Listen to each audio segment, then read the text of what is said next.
રાજ્યના તમામ અધિકારી કર્મચારી અને પેન્શનર્સ માટે ગુજરાત કર્મયોગી સ્વાસ્થ્ય સુરક્ષા યોજનાને કેબિનેટે મંજૂરી આપી છે। પીએમ-જય મા યોજના અંતર્ગત જી કેટેગરીના કાર્ડ દ્વારા કુટુંબ દીઠ ₹10 લાખ સુધીની કેશલેસ સારવાર મળશે અને રાજ્યના અંદાજિત 6.40 લાખ અધિકારી કર્મચારી અને પેન્શનર્સને આ યોજના હેઠળ લાભ મળશે। હાલમાં જે સરકારી કર્મચારીઓ કે જે મેડિકલ સારવાર માટે રીએમ્બર્સમેન્ટ મેળવતા હોય 2015ની નીતિ મુજબ એવા તમામ કર્મચારીઓ માટે 10 લાખ સુધીની સારવાર સીધી પીએમજેવાય કાર્ડના લાભાર્થીઓને જે મળે છે એ જ પ્રકારની સારવાર એમને મળી રહે એ પ્રકારની વ્યવસ્થાઓ ઊભી થઈ છે। એનો જીઆર એનો પરિપત્ર પણ કર્યો છે ને આદરણીય ભૂપેન્દ્રભાઈ પટેલ સાહેબે એની મંજૂરી પણ આપી દીધી છે।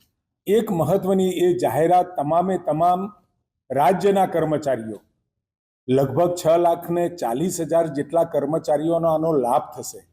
એટલે કે આખા ગુજરાતની અંદર 6,40,000 જે કર્મચારીઓ છે એની સાથે એમના પરિવારજનો પણ આવી જાય।